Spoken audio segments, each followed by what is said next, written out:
اس کے بعد تیسری شخصیت کی طرف آتے ہیں. اس کتاب میں برادرز کی دعوت، کتاب و سنت اور منہج سلف کی روشنی میں آخر میں تقریباً 40 صفحے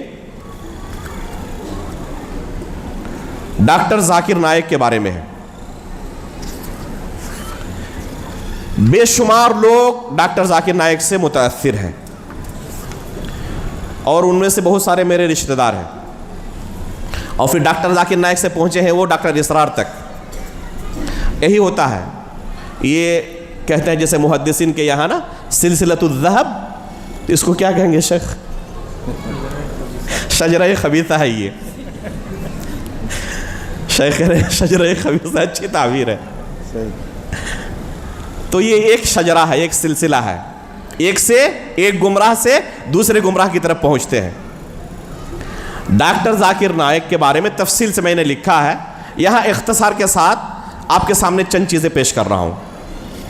پہلی چیز یہ کہ وہ عالم دین نہیں ہے، اور ہم نے شروع میں بیان کیا کہ جن سے آپ دین سیکھیں گے پہلے چیک کر لیں کہ انہوں نے خود اساتذہ کے سامنے بیٹھ کر ایک لمبی مدت تک بتدریج مطلب اسٹیپ بائی اسٹیپ شریعت کا علم حاصل کیا ہے یا نہیں کیا ہے.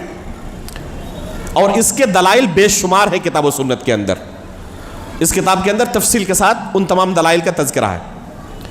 ڈاکٹر صاحب کے یہاں بنیادی طور پر یہ خلل موجود ہے کہ انہوں نے اساتذہ کے سامنے بیٹھ کر بتدریج ایک لمبی مدت تک کتاب و سنت کا علم حاصل نہیں کیا ہے. لہذا جن آیتوں کے احادیث کے وہ نمبر بیان کرتے ہیں وہی حدیثیں آپ ان کے سامنے کھول کر رکھ دیں اور کہیں کہ پڑھ کر سنا دیں، تب پتہ چل جائے گا آپ کو کہ حقیقت کیا ہے ان نمبرز کے پیچھے.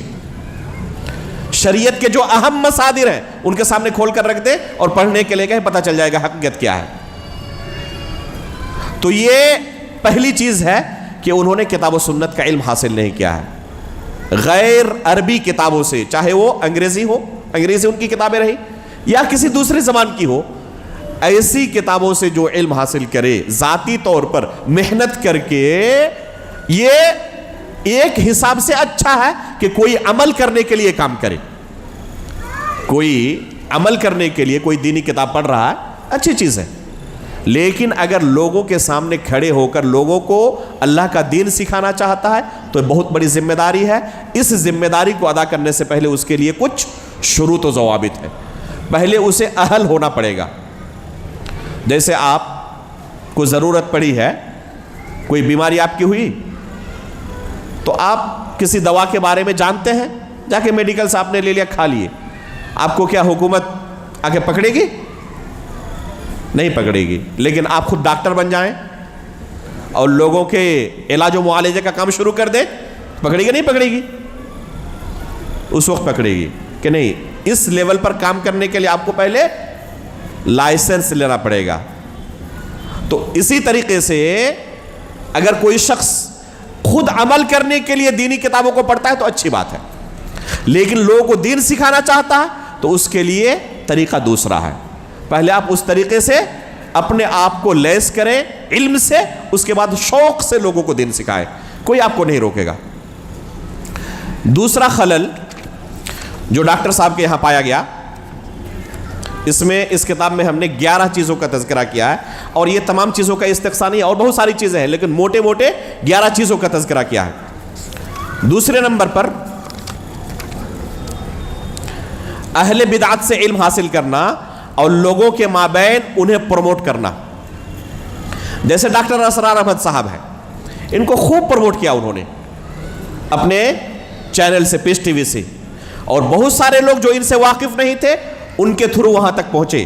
ایک شخص کا تبصرہ فیس بک کے اندر جو لکھا انہوں نے حرفاً آپ کے سامنے پیش کر رہا ہوں. اس آئی ڈی کا نام ہے عظیم الرحمن عثمانی. یہ شخص کیا لکھ رہا ہے؟ ڈاکٹر ذاکر نائک کی خدمات یا ان سے اختلافات، ان کی توصیف یا ان پر تنقید، ان کی حمایت یا ان کی مخالفت، سب اپنی جگہ پر، مگر ایک احسان جو انہوں نے مجھ سمیت کروڑوں لوگوں پر جو باقی رہے گا وہ یہ ہے کہ ان کے ٹی وی پلیٹ فارم سے ہمیں ڈاکٹر اسرار احمد رحمہ اللہ جیسی زبردست علمی شخصیت کا بھرپور تعارف مل پایا، ورنہ واقعہ یہ ہے کہ بے شمار لوگ بشمول میرے ڈاکٹر اسرار احمد رحمہ اللہ کے افکار سے بالکل اجنبی تھے۔ میں خود ایسے درجنوں افراد سے مل چکا ہوں جنہیں دین سے رغبت و تعلق ڈاکٹر اسرار کے پیش ٹی وی پر نشر ہوئے ان خطابات سے پیدا ہوا جو سامع و ناظر کے وجود کو گویا جھنجھوڑ دینے والے ہیں۔ خود اعتراف کر رہے ہیں کہ اجنبی تھے بالکل ڈاکٹر اسرار سے۔ کیسے تعارف ہوا؟ ڈاکٹر ذاکر نائک اس کے سبب بنے۔ تو یہ اہل بدعت کو پروموٹ کرنا ڈاکٹر صاحب کا ایک طریقہ رہا ہے۔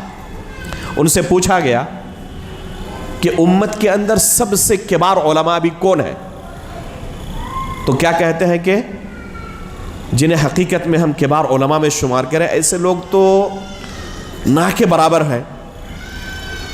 بس میں 3 لوگوں کے بارے میں کہہ سکتا ہوں اور مشورہ دے سکتا ہوں۔ وہ 3 کون کون ہیں؟ یہ معروف سلفی علماء جو ہیں، جو انہیں جانتے ہیں، ان پر کلام کرتے ہیں۔ جن میں سے ایک شخص ہے محمد حسن الددو، جو معروف اخوانی اشعری اور صوفی ہے، اور ابھی چند مہینے پہلے اللہ کے رسول صلی اللہ علیہ وسلم پر بھی طعنہ زنی کر چکا ہے، اور بے شمار عرب کے مشائخ نے ابھی ان پر زبردست طریقے سے رد کیا ہے۔ ابھی حال کی بات ہے۔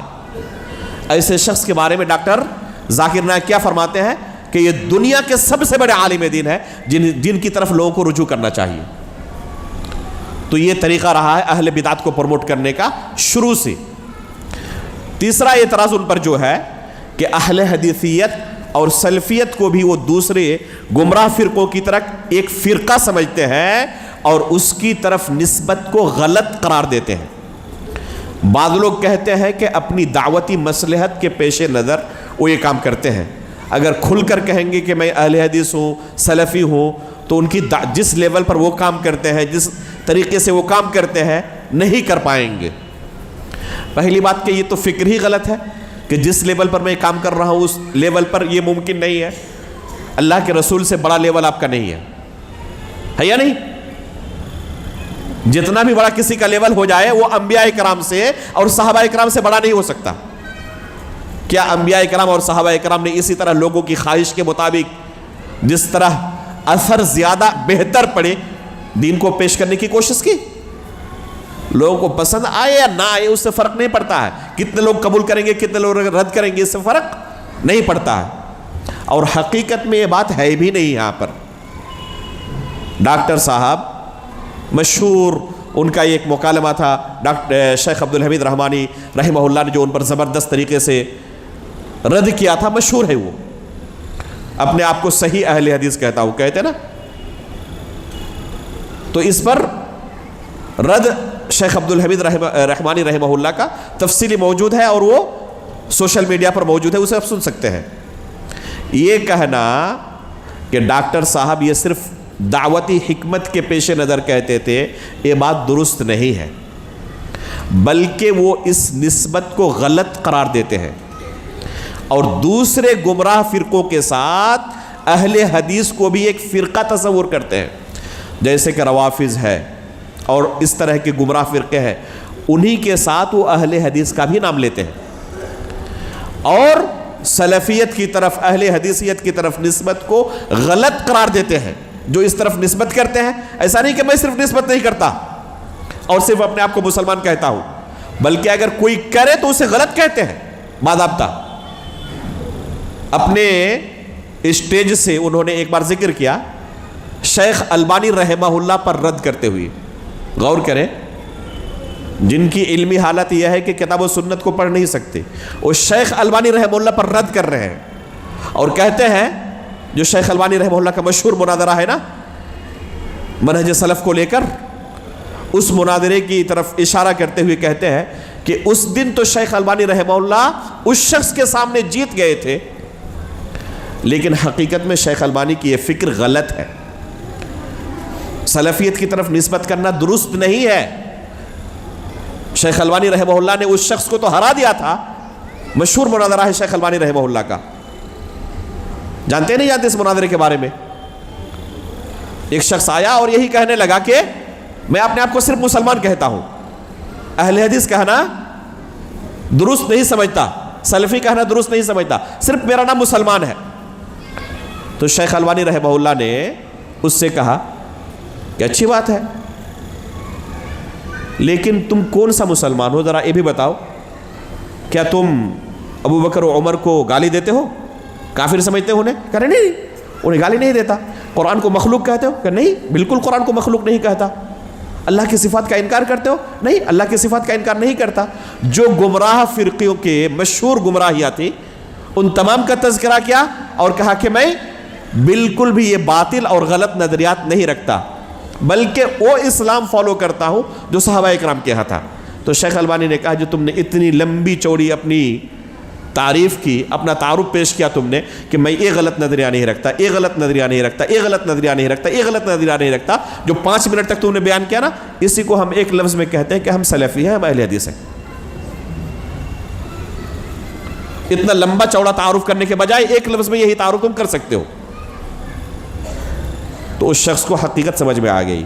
شیخ البانی رحمہ اللہ کے اس شخص کے ساتھ اس مناظرے کے بارے میں ڈاکٹر صاحب کیا کہتے ہیں کہ اس شخص کے سامنے تو شیخ البانی جیت گئے تھے، لیکن حقیقت میں شیخ البانی کی یہ فکر درست نہیں ہے.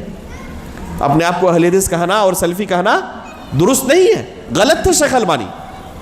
صحیح یہ ہے کہ صرف اپنے آپ کو مسلمان کہہ سکتے ہیں ہم اور کچھ نہیں کہہ سکتے. تو یہ ڈاکٹر صاحب اس کی طرف دعوت دیتے تھے، صرف دعوتی مصلحت کے نظر پیش نظر نہیں کہتے تھے، بلکہ کوئی اہل حدیث اپنے آپ کو کہے سلفی کہے تو اسے غلط قرار دیتے تھے صراحت کے ساتھ. یہ اس کے بالمقابل تبلیغی جماعت کی بڑی تعریف کرتے تھے. باضابطہ اپنے بارے میں کہتے ہیں کہ ایک زمانے تک میں کام کر چکا ہوں اس جماعت میں اور ان کی بڑی بڑی خوبیاں ہیں.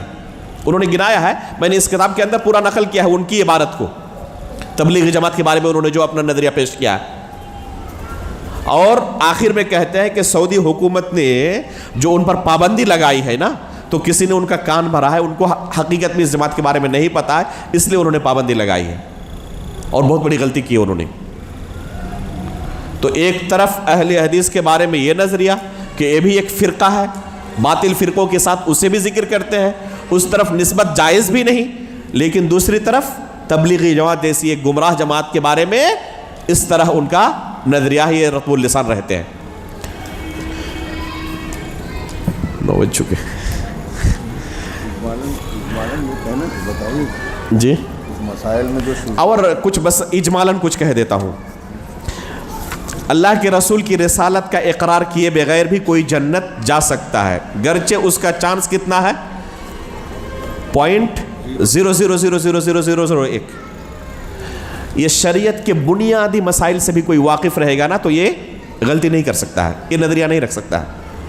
اللہ کے رسول کی رسالت کا اقرار کیے بغیر جنت کا کوئی چانس نہیں ہے، اتنا بھی نہیں جتنا ڈاکٹر صاحب نے نکالا، کوئی چانس نہیں ہے.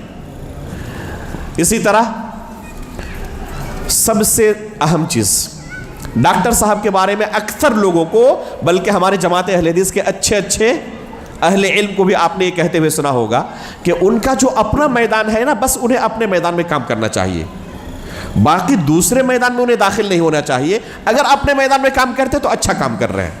کون سا ان کا اپنا میدان ہے بھائی؟ تقابل ادیان کا ان کا اپنا میدان ہے، اس میدان میں انہیں کام کرنا چاہیے. حقیقت میں یہ سب سے خطرناک میدان ہے. تقابل ادیان میں سب سے پہلا دین کون آتا ہے؟ دین اسلام.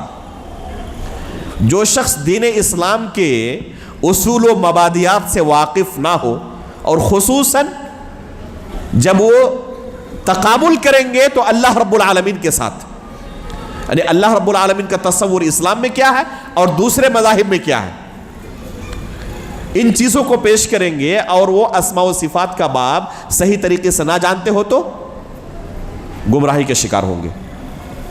لوگوں کے اندر جو گمراہیاں اللہ رب العالمین کے بارے میں آئی ہے، اس کی ایک وجہ کتب العقائد کے اندر جو پڑھتے ہیں طلبہ وہ جانتے ہیں، مذکور ہے کہ جب یونان اور ہندوستان کی یہ فلسفیانہ کتابیں عربی میں ترجمہ ہو کر ان کے پاس پہنچی تو یہ افکار و نظریات جب ان کے سامنے گئے تو اللہ رب العالمین کے تعلق سے ان کے یہاں گمراہیاں پیدا شروع ہو گئی، گمراہیاں داخل ہو گئی۔ تو اگر کوئی شخص انہی کی کتاب جا کے پڑھے اور وہ اسلامی علوم کے بارے میں پختہ نہ ہو، ماہر نہ ہو، تو عین ممکن ہے کہ ان کی غلط باتوں کو یہ حق سمجھنے لگیں گے۔ ڈاکٹر صاحب کی ایک کتاب ہے اور ان کا یہ مشہور موضوع رہا ہے تقریروں کا، اسلام اور دوسرے مذاہب میں یکسانیت۔ انگریزی میں بھی اردو میں بھی اس پر خوب تقریریں کی ہیں انہوں نے، بلکہ ان کا سب سے مشہور موضوع یہی رہا ہے ان کی دعوت کا، اسلام اور دوسرے مذاہب میں یکسانیت۔ کیا حقیقت میں اسلام نے اسی نظریے کو پیش کیا ہے یا اسلام تردید کرتا ہے ان کے باطل نظریات کی؟ اس کلمے کی اسلام کے اندر جو بنیادی کلمہ ہے کلمہ لا الہ الا اللہ، اس میں کیا ہے؟ دو رکن ہے، ایک لا الہ الا اللہ، ایک لا الہ اور دوسرا الا اللہ، نفی اور اثبات۔ تمام معبودان باطلہ کا انکار کریں اور کیا کریں؟ اللہ رب العالمین کے برحق معبود ہونے کا اقرار کریں۔ ڈاکٹر صاحب قرآن سے اور ویدوں سے یکسانیت دکھا رہے ہیں کہ دیکھیں کیسے یکسانیت موجود ہے۔ قرآن میں اللہ رب العالمین نے جو نظریہ پیش کیا ہے ان کے مذاہب کی کتابوں میں وہی چیز موجود ہے، اور ایک طرف سے ویدوں کو پیش کرتے ہیں۔ ان تمام ویدوں میں آپ ڈاکٹر صاحب کی پوری تقریر سن لیں، جہاں جہاں بھی انہوں نے تقریر کی ہو، آپ یہ نہیں پائیں گے کہ ڈاکٹر صاحب نے ان کے ویدوں سے ان کے معبودان باطلہ کی تردید کی ہو۔ ہمیشہ یکسانیت کو دکھایا ہے کہ تمہارے مذہب میں اور ہمارے مذہب میں ایک ہی چیز کہی گئی ہے۔ ہمارے مذہب کی بنیاد یہ ہے کہ تمہارے معبود باطل ہیں، جن کی تم عبادت کرتے ہو، پرستش کرتے ہو، یہ برحق معبود ہے، باطل معبود ہے، باطل معبود ہے۔ ڈاکٹر صاحب ہمیشہ کلمہ لا الہ الا اللہ کے ایک رکن میں یکسانیت دکھاتے ہیں، دوسرے رکن میں کبھی بھی یکسانیت نہیں دکھاتے۔ کلمہ لا الہ الا اللہ کے متعلق ہی جو لوگوں کو تعلیم دیتے ہیں وہ غلط تعلیم ہے، اسلام کی تعلیم وہ نہیں ہے۔ کہیں پر بھی یہ ثابت نہیں کرتے کہ تمہارے جو معبود ہیں وہ سب کے سب باطل ہیں، بلکہ یہ ثابت کرتے ہیں کہ اللہ رب العالمین برحق معبود ہے، اللہ رب العالمین کی ہی عبادت ہونی چاہیے، اللہ کے سوا کسی کی عبادت نہیں ہونی چاہیے یہاں تک۔ لیکن جو تم معبود بنائے ہوئے ہو یہ سب باطل ہیں، اقرار کرو۔ نہیں، ان کو باطل نہیں مانتے۔ کفار اور غیر مسلمین کیا اپنے معبودوں کو باطل مانتے ہیں؟ کفار مکہ بھی کہتے تھے لبیک اللہم لبیک، لبیک لا شریک لک لبیک، تو اللہ رب العالمین کی وحدانیت کا اقرار کر رہے ہیں، اللہ رب العالمین کو برحق معبود مان رہے ہیں، لیکن ساتھ میں اپنے معبودوں کو بھی کچھ نہ کچھ درجہ دیتے تھے۔ الا شریکا ہوا لک تملکہ وما ملک، تو اپنے معبودان باطلہ کو بھی کچھ نہ کچھ درجہ وہ دیتے ہیں۔ وہ اپنے معبودوں کو باطل نہیں تسلیم کرتے، لیکن اللہ تعالیٰ کو برحق معبود مانتے ہیں وہ۔ یہی چیز ڈاکٹر صاحب ان کے ویدوں سے ثابت کرتے ہیں کہ دیکھیں ان کی کتابوں میں بھی کہا گیا ہے کہ اللہ تعالیٰ برحق معبود ہے، لیکن قرآن میں صرف وہ نہیں کہا گیا ہے، قرآن میں اس سے آگے بڑھ کر یہ بھی کہا گیا ہے کہ ان کے جو معبود ہیں وَأَنَّمَا يَدْعُونَ مِن دُونِهِ هُوَ الْبَاطِلِ، کہ اللہ کو چھوڑ کر جو دوسروں کی عبادت کرتے ہیں تم یہ تسلیم کرو کہ تمہاری یہ معبود باطل معبود ہے۔ ڈاکٹر صاحب زیادہ سے زیادہ کیا کرتے ہیں؟ مورتی کی نفی کرتے ہیں، اور اس سلسلے میں کیا کہتے ہیں؟ ان کی کتابوں سے عقیدہ پیش کرتے ہوئے کہ اللہ تعالیٰ کی کوئی صورت نہیں ہے، اللہ تعالیٰ کی کوئی شکل نہیں ہے۔ حالانکہ اللہ تعالیٰ کی صورت کا انکار یہ اہل سنت والجماعت کا عقیدہ نہیں ہے، یہ جہمیہ کا عقیدہ ہے۔ اور یہی ہوگا جب انسان کتاب و سنت کا عالم نہیں ہوگا تو اسلام پر بھی وہ کیا کرے گا؟ الزام لگائے گا، اور دوسرے مذہب کی کتابوں کے ساتھ بھی وہ اسی طرح کرے گا۔ تو مورتی پوجا کی تغلیط کرتے ہوئے ان کو باطل ٹھہراتے ہوئے دلیل کیا دیتے ہیں کہ اللہ رب العالمین کی کوئی شکل نہیں ہے. جب شکل نہیں ہے تو تم کیسے شکل بنا لیے؟ حالانکہ اللہ کی شکل کا انکار کرنا اہل سنت والجماعت کا عقیدہ نہیں ہے. اللہ رب العالمین کی شکل ہے جیسے کہ اس کی شان کے لائق ہے.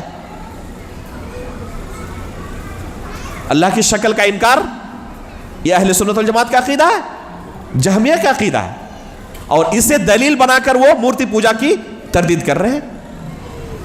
کیا ان کفار کے یہاں بنیادی غلطی مورتی بنانا ہے؟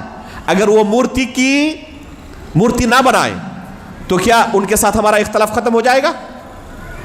ڈاکٹر صاحب اسی کتاب کے اندر کہتے ہیں, اسی لیکچر میں کہتے ہیں, وہ کتاب کس شکل میں آ چکی ہے کتاب, میں آپ کو دکھاؤں کتاب.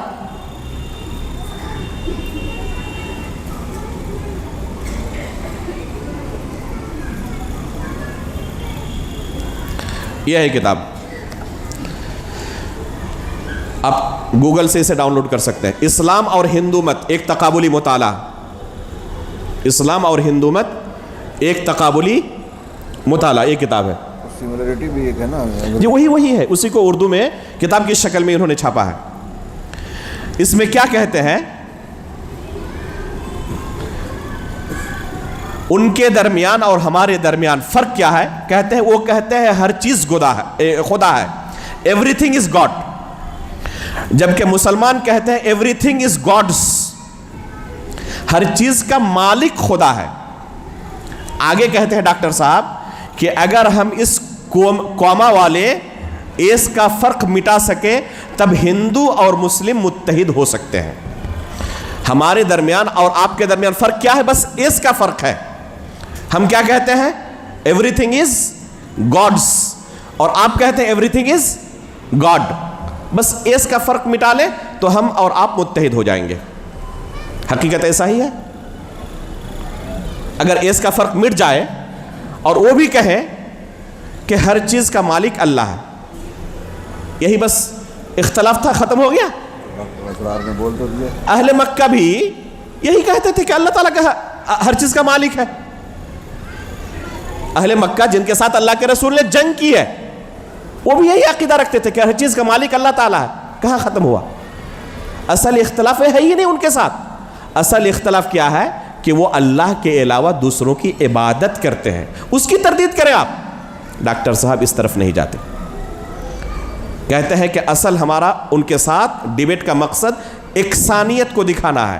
تردید کب کریں گے؟ جب وہ اسلام پر اٹیک کریں گے تب ہم ان پر اٹیک کریں گے, ورنہ ہم صرف یکسانیت کو دکھائیں گے. یہ ہے ان کے تقابل ادیان کی حقیقت. اور دین اسلام کی شروعات کس سے ہوتی ہے؟ لا الہ الا اللہ سے.